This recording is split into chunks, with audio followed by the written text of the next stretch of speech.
Halo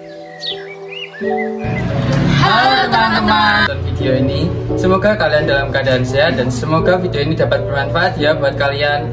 Hari ini kita akan melakukan bincang sore dengan salah satu seniman yaitu Ibu Margaretha Siska. Beliau lahir di Kediri 3 Februari 1975. Saat ini beliau berdomisili di Kediri, tepatnya di Jalan Dandangan Gang 3 nomor 30. Ingin tahu bagaimana keseruan kami hari ini dengan beliau? Ingin tahu bagaimana Ibu Margaretha bisa membuat desain grafis yang karyanya bisa kita nikmati hingga hari ini? Yuk ikuti keseruan kami hari ini. Keep on watching.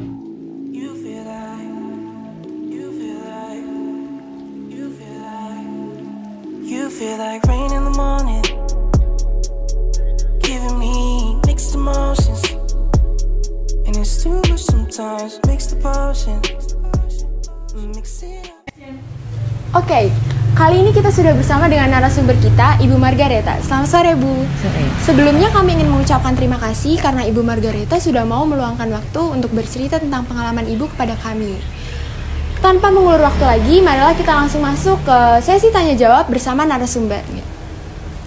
Jadi untuk yang pertama, berapa lama sudah berkarir dalam dunia desain grafis ini? Dari berkarir sih setelah lulus kuliah ya. Saya lulusan Institut Kesenian Jakarta. Dari situ semenjak kuliah pun saya sudah freelance ya. Freelance sampai ya sekarang. Berarti Jadi sudah lebih cukup lama ya, Bu? Lama, dari 20 lebih ya, 28 tahun 30 lah. Untuk yang kedua, awal mula atau hal yang mendasari Ibu Margaretha bisa memilih dan tertarik dalam dunia desain grafis itu gimana? Simpel sih, nggak suka matematika. Intinya itu. Jadi awalnya itu memang tidak karena cari pelajaran atau fakultas yang tidak ada matematikanya, tapi justru itu salah. Padahal di setiap pekerjaan, kayak saya kebetulan desain grafis itu yang packaging ya, itu setiap detailnya itu butuh matematika, harus presisi dan lain-lain. Jadi itu ternyata ya itu penting juga sih gitu loh.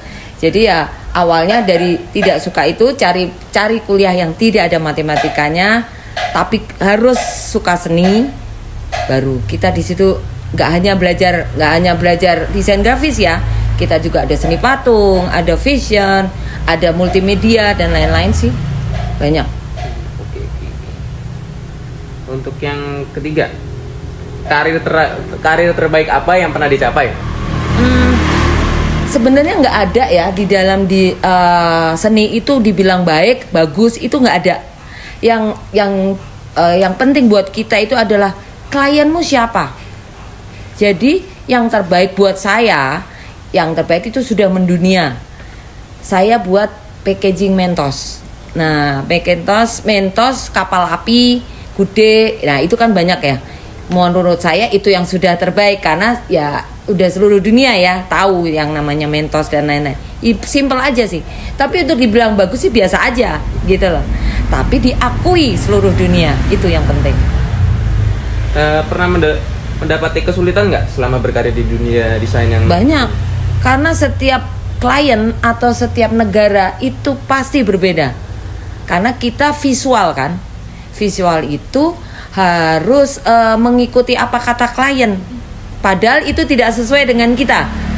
Gimana caranya PR kita adalah menjembatani visual itu untuk sampai ke masyarakat pesannya.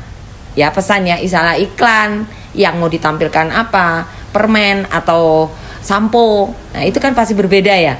Apalagi tiap negara gitu. Banyak contohnya misalnya di China, dia paling anti dengan strawberry gitu. Nah misalnya lagi di Amerika terbalik, dia nggak mau dengan, maaf itu ada yang berbau-bau Arab. Nah misalkan seperti itu ya, ada itu, masih ada semacam hal kecil tapi bagaimana caranya supaya kita membuat itu mendunia ya. Seni itu nggak ada politik, itu nggak ada ras, nggak ada apa ya. Itu kesulitannya di situ sih sebenarnya. Terus kalau menurut Ibu sendiri, gimana sih cara supaya kesulitan itu bisa selesai? Dipelajari. Mau tidak tahu kita harus mempelajari si negara itu, kita mempelajari si masing-masing klien. Ini Mentos, ini ke arah anak muda. Saya kemarin buat kapal api untuk bapak-bapak misalnya gitu. Saya buat lagi permen candy untuk anak-anak, bubble gum. Ini lagi fruity untuk ibu-ibu, itu kan. Nah, itu yang harus kita pelajari psikologisnya. Baru kita bisa membuat ke sana. Gitu. Nah, dari kesulitan ini membagi waktu dengan keluarganya itu gimana? Ya, Sedangkan ibu kan punya 2 anak gitu. Mungkin lebih berat. ya mau tidak mau ada yang harus dikorbankan sedikit dikorbankan. Makanya dengan saya punya bendera sendiri di rumah, saya tetap bisa di rumah, tidak bekerja di luar, tapi tetap apalagi sekarang kan udah internet ya. Saya tetap bisa di rumah, tapi saya tetap seperti jalan-jalan ke Vietnam, seperti jalan-jalan kemana, padahal hanya di depan komputer. Tapi tetap bisa anak gitu ya, ngelihat anak, belajar dengan anak, masih enggak inilah. Saya kira sih untuk zaman sekarang sih bisa lah ya. Itu aja sih, nggak ada kesulitan juga, lama-lama terbiasa. Tuh. Punya pikiran untuk ganti karir gak? Ibu rumah tangga. Enggak sih. Kalau itu hobi ya. Gitu loh. Kalau saya bilang kalau udah suka nggak akan hilang, saya rasa. Dikurangin iya.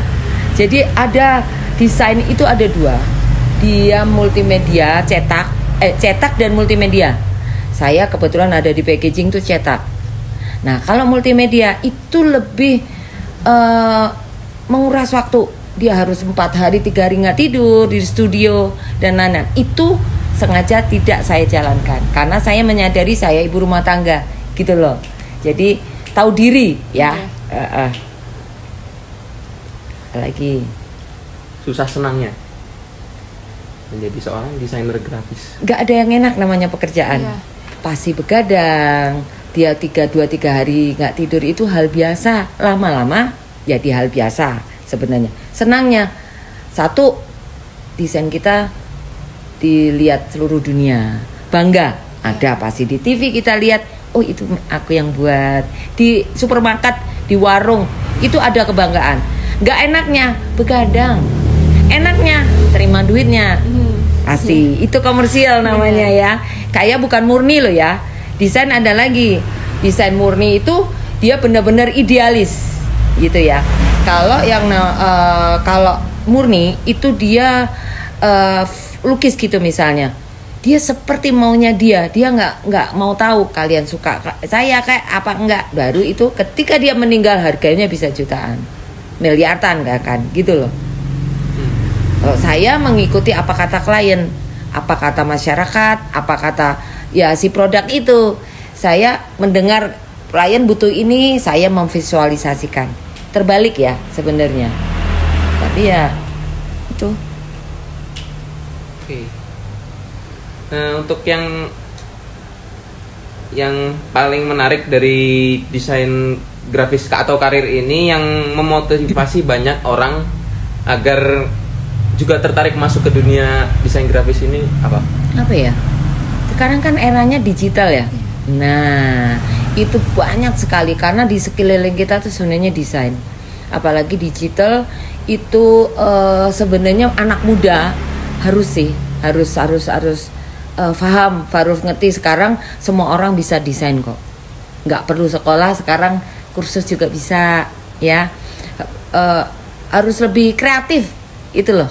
Karena nggak hanya sekolah desain yang harus menjadi desainer, enggak. Semua orang bisa. Itu sih. Karena unik kok itu. Artinya zamannya lebih modern, lebih mudah. Mungkin cukup sampai di sini dulu perbincangan kita kali ini. Sebenarnya masih banyak banget yang kita mau tahu dari Tante, cuma emang waktunya terbatas. Semoga semua ilmu dari Tante tadi dapat memotivasi semua anak di Indonesia. Saya Zevanya Leoniat Meje Suarez. Saya Beradus Prabu. Selaku perwakilan dari kelompok 4, meminta maaf apabila ada salah kata dan perilaku. Terima kasih and see you on our next video. Bye!